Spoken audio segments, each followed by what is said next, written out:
and Zhao Shenhao. I would also like to say Xinyan Kuai Le, which is Happy New Year. Today I'm talking about 8 of my favourite plants to have in your home for Chinese New Year. Whilst I can think of many more plants you could buy for New Year, such as bonsai, 8 is considered a lucky number, so I'm going to focus on some of the plants that I actually own. And you might own too. First plant is Anthurium. It is super easy to see where this plant is popular at Chinese New Year. In China, red relates to fire and energy and has come to symbolise vitality, celebration, good fortune, good luck and prosperity. So during Chinese New Year, you'll see red gifts given and homes decorated to bring good luck. So it's a favourite to have around the home in Chinese New Year during these festivities. These in the wild would grow in the rainforests of South America and the Caribbean, where they are epiphytes. It's a hard word. They grow in the crevices of trees, so you'll need to replicate this in your home and provide your plant with warmth, bright filtered light and plenty of humidity. This should keep it blooming all year round throughout the year. And yeah, it's a really nice plant to have. I'm going to have a good go. I've never grown them before. It might be one that I try and convert to leco, who knows. Lucky bamboo. Lucky bamboo you quite often see in pots with the bamboo, obviously, they're about so high. It is actually, the ones that you see in New Year are not actually bamboo, but they are Dracaena. They are bamboo-like in appearance and are said to bring in luck through the New Year and beyond. There are 5 elements that make the lucky bamboo lucky. The earth element of the stones surrounding the stalks, the metal element of decorative coins or gold-coloured elements, the water used to feed the plants, the fire for the red ribbon or red accents, and the wood of the actual bamboo plant itself. I don't actually own a bamboo, I confess, but I do own my own version of lucky bamboo, which is Dracaena circulosa from the same family. Now, I don't wish to hijack this post by talking about an entirely different plant, but I just wanted to show this off really and I'll talk about it in more depth later at another time. I don't feel guilty about this. This is a beautiful Dracaena bamboo. It's lucky to me. I'll talk about it again later. Love you, love you. Peace lily.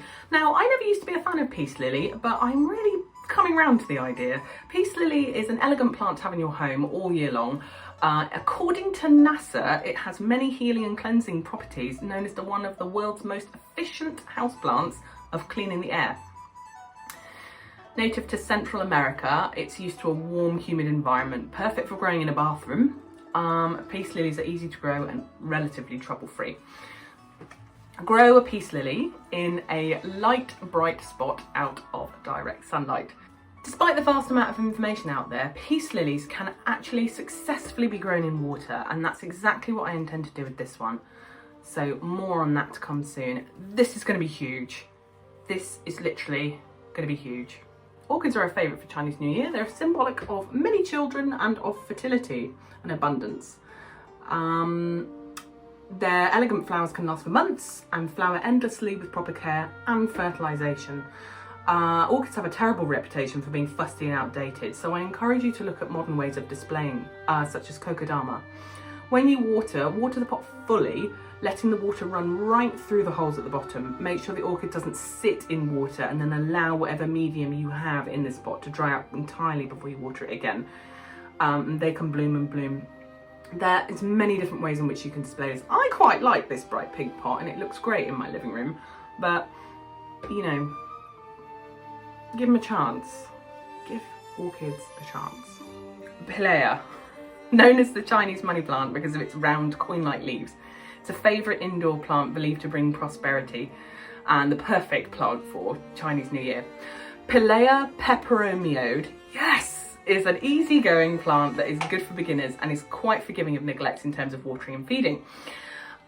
Treat it well and it will reward you with fast growth, glossy leaves and plenty of babies around the bottom. And it will keep going and going. Mine's looking a bit worse for wear. It's massive, but it's a bit sort of, I have been sort of forgetting about it, so which I'm not going to do anymore because obviously it's going to bring me luck and prosperity, so I'm going to take good care of this. Okay, this next one is one of my absolute favourites. It's Nepenthes, which is, I don't know if that's how you say it, but that's how I call it, Nepenthes, which is a pitcher plant.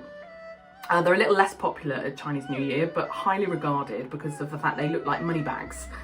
Sense of theme, and they have pitcher-like plants. They're a carnivorous plant, native to the jungles of Southeast Asia, India, Madagascar and Australia.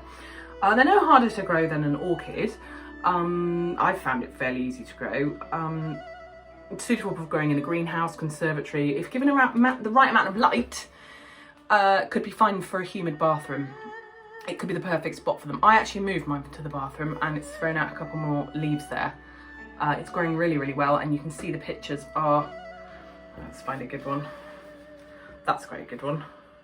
The pictures are coming in there.